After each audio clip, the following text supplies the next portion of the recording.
নমস্কার, সবাই কেমন আছেন? লিওস কিচেন 5-এ সবাইকে স্বাগত। তো ভিন্নধর্মী বড়া কিংবা পাকোড়া খেতে তো সবারই ভালো লাগে। আজকে মসুর ডালের সাথে কিছু উপকরণ দিয়ে পাকোড়া করব।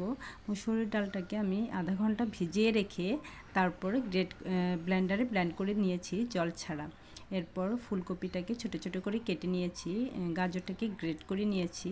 তারপর একটা বাটিতে ব্লেন্ড করা মসুর ডাল দিয়ে তার উপরে ফুলকপি কুচি করা ফুলকপি দিয়েছি, গ্রেট করা গাজরটা দিয়েছি, চিংড়ি মাছ দিয়েছি, চিলি ফ্লেক্স দিয়েছি, ধনেপাতা কুচি দিয়েছি, কাঁচামরিচ কুচি দিয়েছি, লবণ দিয়েছি, হলুদের গুঁড়ো দিয়েছি, মরিচের গুঁড়ো দিয়েছি। সব একসাথে একটু মেখে তারপর আমি পেঁয়াজ কুচি দিয়েছি। পেঁয়াজ কুচিটা আমি আগেও দিতে পারতাম, কিন্তু আমি সেটা পরে দিয়েছি। এরপর আবার পেঁয়াজটা দিয়ে আবার একটু মেখে ছোট ছোট বল আকারে করে সেগুলোকে ভেজে নিয়েছি। আসলে এই বড়াটা খেতে এত মজা লাগে, সন্ধ্যা চায়ের সাথে কিংবা ভাতের সাথে কিংবা সকালে বাচ্চাদের টিফিনেও দিয়ে দেওয়া যায়।